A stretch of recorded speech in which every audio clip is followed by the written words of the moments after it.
आणि हेच चालू असताना दोन जातींमध्ये, दोन समाजांमध्ये दंगलीचं वातावरण, दोन धर्मांमध्ये तिढा निर्माण करून राजकारण चालू असताना एक आपले अजून एक दिल्लीचे महान व्यक्ती आहेत, ते निघाले भारतभर फिरायला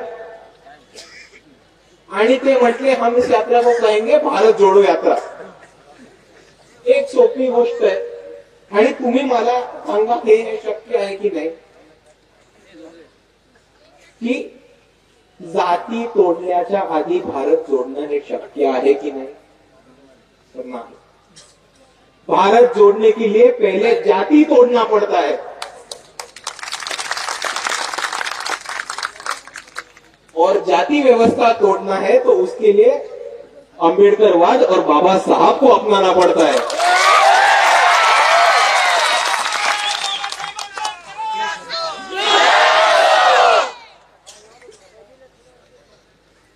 आणि म्हणून ह्या मंचावरनं मी तुमच्या सर्वांना सांगतो की जर आपल्याला जातीवरती मात मिळवायचा असेल, जर आपल्याला जाती व्यवस्था तोडून काढायची असेल, तर या महाराष्ट्रामध्ये आपल्याला एकच पर्याय, तो म्हणजे बाळासाहेब आंबेडकर आणि वंचित बहुजन आघाडी.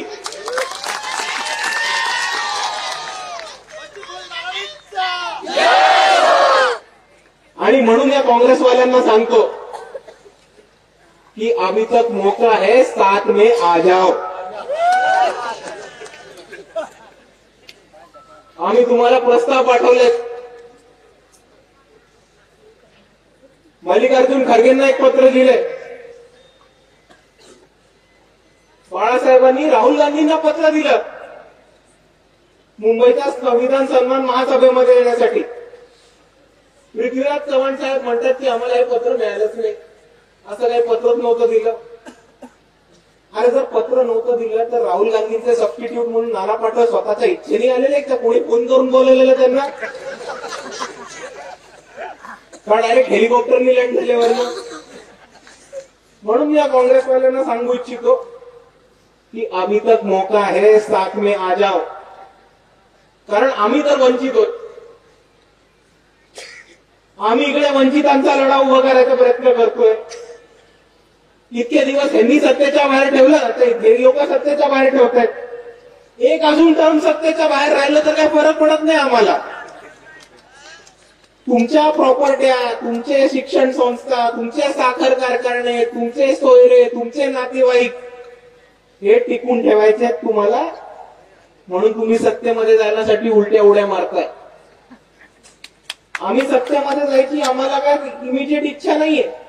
यावेळेस नाही गेलो तर पुढच्या वेळेस जाऊ, पुढच्या वेळेस नाही गेलो तर दार तोडून आतमध्ये जाऊ. पण आम्ही डेस्परेट नाही आहोत सत्तेमध्ये आत्ताच्या आत्ता जायला. तुमच्या पक्षाची अवस्था 2 टर्म सत्ता गेल्यानंतर काय होती ती अख्ख्या भारताने बघितलेली आहे. म्हणून परत एकदा म्हणतो, मौका आहे, साथ में आ जाओ. कारण तुम्ही नाही घेतलं तर नाही घेतलं, आपण लढणं सोडणार आहोत का? आपण लढणं सोडणार आहोत का? म्हणून मी इकडे म्हणतो की आपण तर लढणं सोडणार नाही आहोत. आणि जसं चेतन दादा म्हणाले की साताऱ्याच्या सभेमध्ये, सांगलीच्या सभेमध्ये, सटाण्याच्या सभेमध्ये, धुळ्याच्या सभेमध्ये, आजच्या आपल्या लोह्याच्या सभेमध्ये, मुंबईच्या संविधान सन्मान महासभेमध्ये, अकोल्याच्या धम्म मेळाव्यामध्ये वंचित बहुजन आघाडीने परत एकदा तिची ताकद दाखवूनच दिलेली आहे. आणि तुम्ही परत जमाला घेतलं नाही तरी आम्ही लढणं सोडणार नाही. पण आम्ही लढलो आणि परत एकदा अशोक चव्हाण घरी बसले, सुशील कुमार शिंदे घरी बसले, अमुक घरी बसले, पृथ्वीराज चव्हाण घरी बसले, 15-20 खासदार, 25-30 आमदार घरी बसले, तर आमच्याकडे रडत यायचं नाही.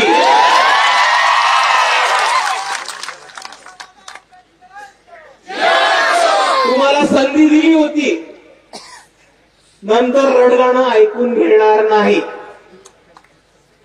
परत येऊन रडलात तर सरळ ठोकून काढत.